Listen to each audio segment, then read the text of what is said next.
Good morning friends. Partial differential इक्वेशनच्या last लेक्चरमध्ये मुंजेस method वरील एक एक्झाम्पल आपण घेतला होता. आज पुन्हा एक एक्झाम्पल आपण लेक्चर नंबर 63 मध्ये मुंजेस मेथड वरच घेणार आहोत. काय आहे example? Example 51 on page number 626. Solve r minus p cos square x plus p tan x which is equal to 0. Solution: the given differential equation is r minus t cos square x plus p tan x which is equal to 0. याला equation number 1 म्हणा. आता theory मध्ये r is equal to आणि t is equal to आपण already calculate केलेला आहे. Hence, we have r is equal to dp minus s dy bracket complete divided by dx and t is equal to dq minus s dx bracket मध्ये divided by dy. हे r आणि t ची value आपल्याला equation 1 मध्ये substitute करायची आहे. Putting these values of r and t in equation 1, we get dp minus s dy divided by dx minus bracket मध्ये dq minus s dx divided by dy आणि ब्रॅकेटच्या बाहेर cos square x plus p tan x which is equal to 0. याच्यानंतर काय करायचं आहे हे आपल्याला माहित आहे. dx dy ने multiplying from both sides we get. जर dx dy न मल्टिप्लाय केलं तर पहिल्या टर्म मध्ये dx कटेल, ब्रॅकेटच्या बाहेर dy राहील. दुसऱ्या टर्म मध्ये dy कटेल आणि ब्रॅकेटच्या बाहेर dx राहील. आणि तिसऱ्या टर्म मध्ये dx dy दोन्ही राहील. तर मग लिहा. दिस इम्प्लाइज ब्रॅकेट मध्ये dp minus s dy bracket complete, ब्रॅकेटच्या बाहेर dy मायनस ब्रॅकेट मध्ये dq मायनस s dx ब्रॅकेटच्या बाहेर cos square x dx plus p tan x dx dy which is equal to 0. आता मल्टिप्लाय करा each and every term. This implies dp dy minus s dy चा वर्ग minus cos square x dq dx minus minus plus s cos square x dx चा square plus p tan x dx dy which is equal to 0. आता दुसरी term आणि चौथ्या term मधून तुम्हाला s common काढायचा आहे आणि उर्वरित टर्म एका ब्रॅकेट मध्ये घ्यायचा आहे. So this implies dp dy minus cos square x dq dx plus p tan x dx dy एका ब्रॅकेट मध्ये आणि मायनस s जर कॉमन काढला तर ब्रॅकेट मध्ये dy चा वर्ग minus cos square x dx चा वर्ग which is equal to 0. महत्वाची टर्म आहे ही. या टर्म मध्ये कुठल्या कुठल्या टर्म एका ब्रॅकेट मध्ये घ्यायचं आणि दुसऱ्या ब्रॅकेट मध्ये कोणत्या टर्म घ्यायचं हे नीट समजून घ्या. जिथं s ची टर्म आहे ते दुसऱ्या ब्रॅकेट मध्ये घ्यायचं आणि जे विदाउट s ची टर्म आहे ते पहिल्या ब्रॅकेट मध्ये घ्यायचं. आणि या दोन इक्वेशन्सला मुंजेस इक्वेशन्स म्हणतात मित्रहो. Hence Monge's equations are dp dy minus cos square x dq dx plus p tan x dx dy which is equal to 0. याला इक्वेशन नंबर 2 म्हणा. आणि दुसऱ्या ब्रॅकेट मधल्या व्हॅल्यूला dy चा वर्ग minus cos square x dx चा वर्ग which is equal to 0. याला इक्वेशन नंबर 3 म्हणा. आता तुम्हाला माहित आहे मॉन्जेस मेथड मधील थेअरी मध्ये जे दुसरं इक्वेशन आहे त्याचे फॅक्टर्स पडतात. इथं तो नंबर 3 आला.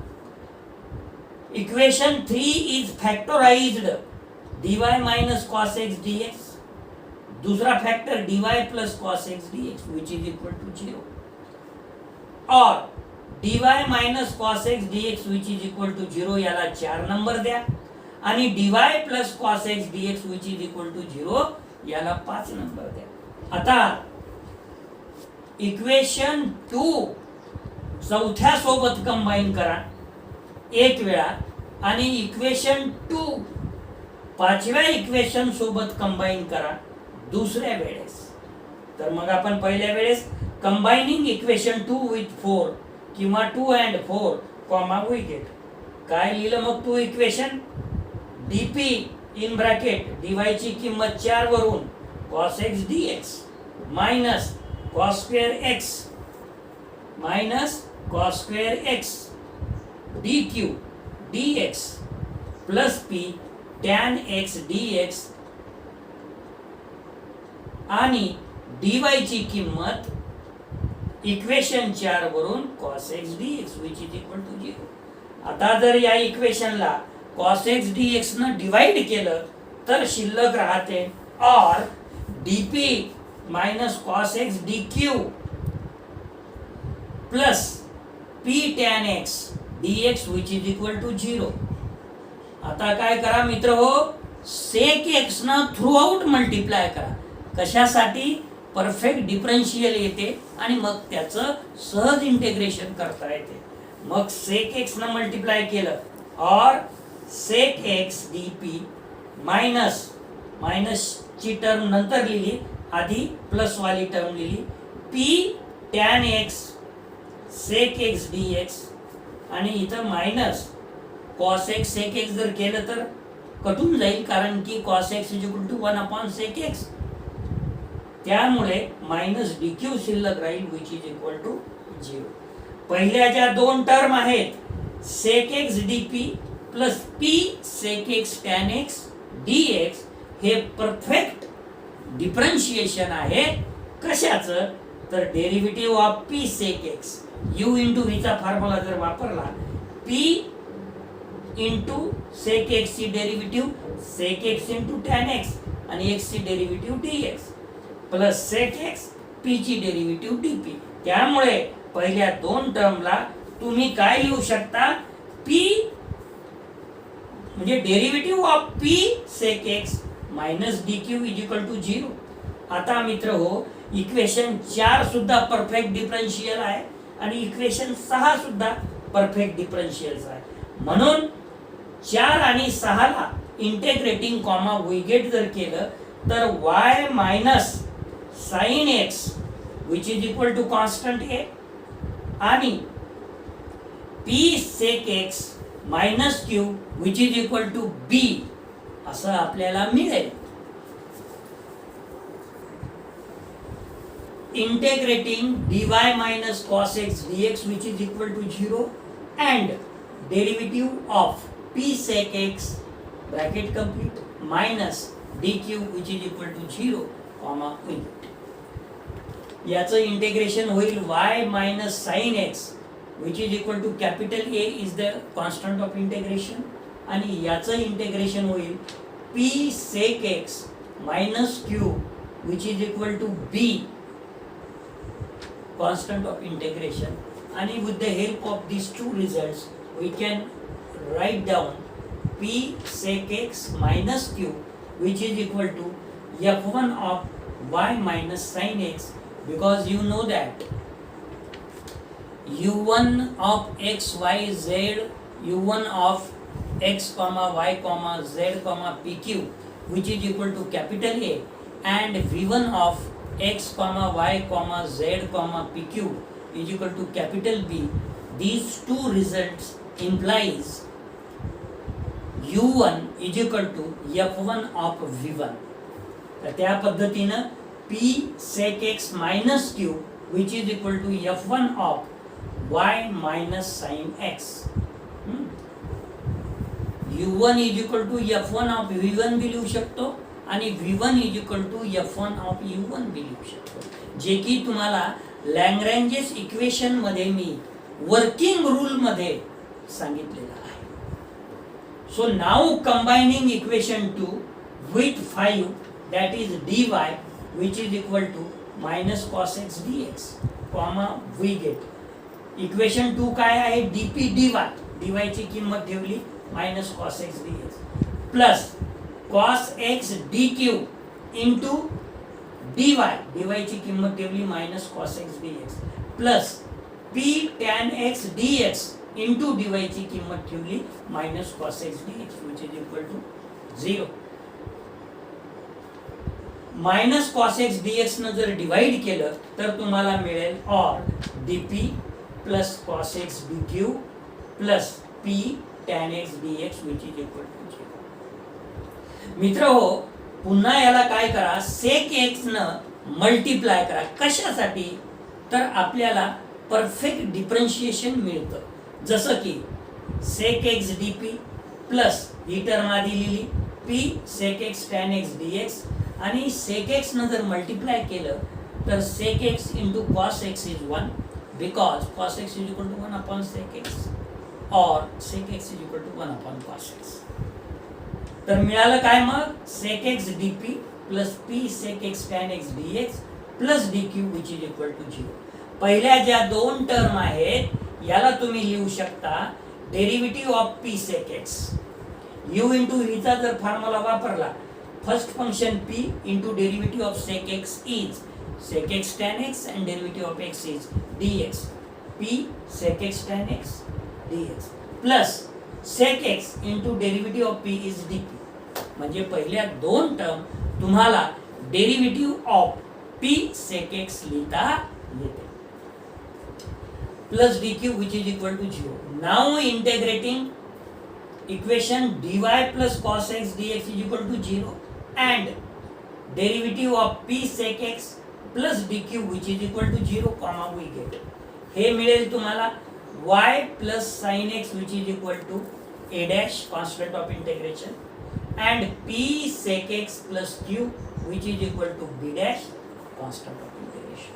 या दोन इक्वेशनला इम्प्लाइज केलं तर तुम्हाला लिहिता येते p sec x plus q which is equal to f2 of y plus sin x. मित्र याला इक्वेशन नंबर 8 म्हणा. आणि हे कुठल्या इक्वेशन वरून लिहिलेलं आहे आपण थेअरी मध्ये, आठवत असेल तर पुन्हा सांगतो. u2 of x, y, z, p, q which is equal to capital a चा डॅश, कॅपिटल नाही स्मॉल a चा डॅश घेतलेला आहे तिथे, and v2 of x, y, z, p, q which is equal to small b चा dash, and these two results implies u2 is equal to f2 of v2. याला तुम्ही v2 is equal to f2 of u2 सुद्धा लिहू शकता, जे की तुम्हाला पहिल्या युनिट मध्ये लॅग्रेंजेस इक्वेशन मध्ये वर्किंग रूल मध्ये सांगितलेलं आहे. आता इक्वेशन 7 आणि 8 ची ऍडिशन करा. काय होईल, q कटेल q सोबत आणि p sec x 2p sec x राहील which is equal to f1 of y minus sin x plus f2 of y plus sin x.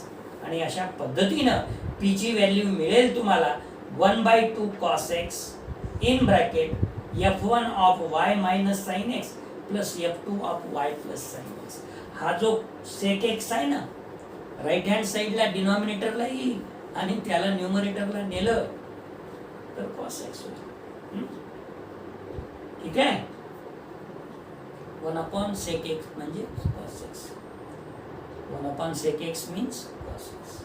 आता काय करा, 8 minus 7 करा म्हणजे काय होईल, p sec x कटेल, q plus q 2q येईल which is equal to f2 of y plus sin x minus f1 of y minus sin x. आणि अशा पद्धतीने q ची व्हॅल्यू तुम्हाला मिळेल 1/2 in bracket f2 of y plus sin x minus f1 of y minus sin x. आता ह्या ज्या p आणि q च्या व्हॅल्यूज मिळवलेल्या आहेत हे कुठल्या इक्वेशन मध्ये ठेवायचं आहे हे तर तुम्हाला माहीतच आहे. कोणत्या हो, dz is equal to pdx plus q dy.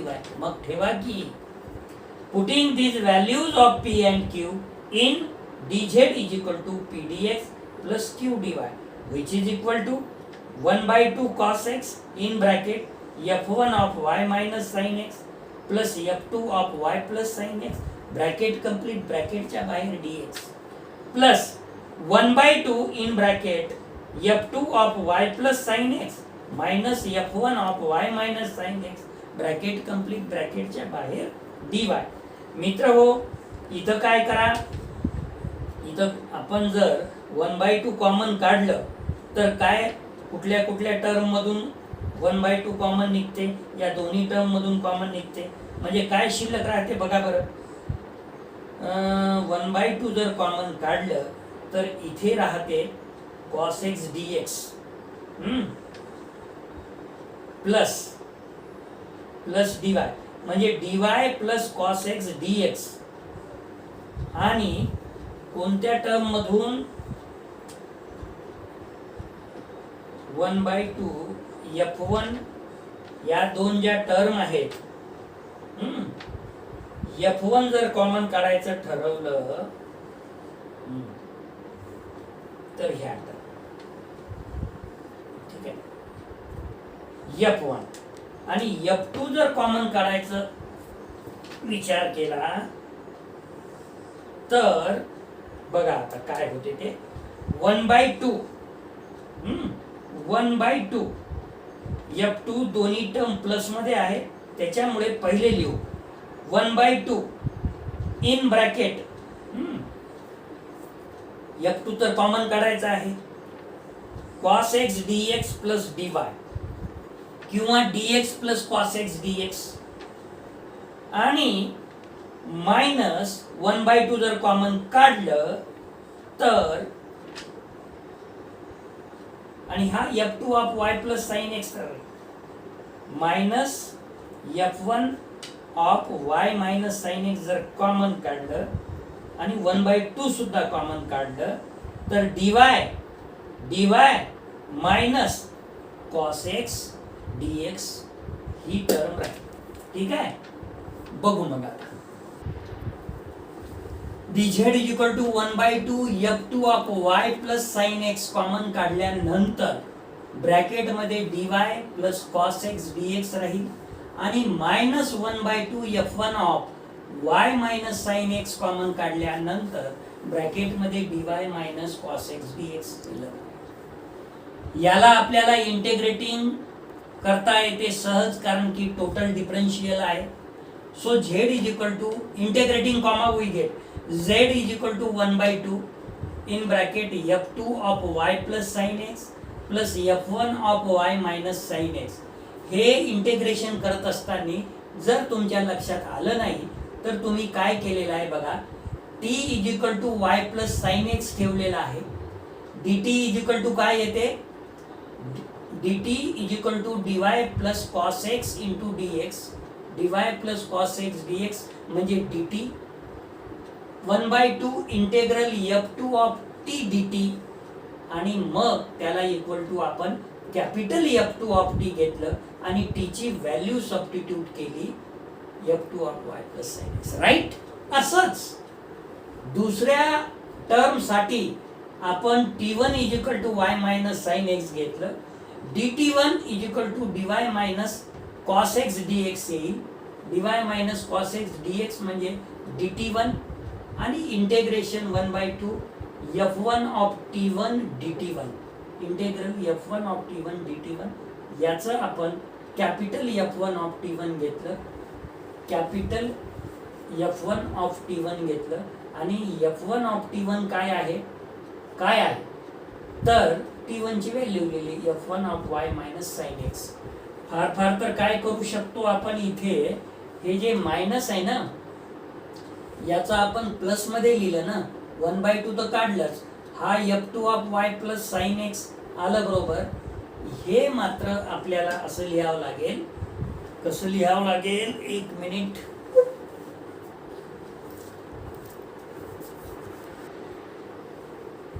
कसं लिहावं लागेल, दुसरी टर्म आपल्याला minus integral f1 of t1 into dt1 which is equal to capital f1 of t1, जे की इथं लिहिलेलं आहे, आणि T1 ची व्हॅल्यू सबस्टिट्यूट केलेली आहे.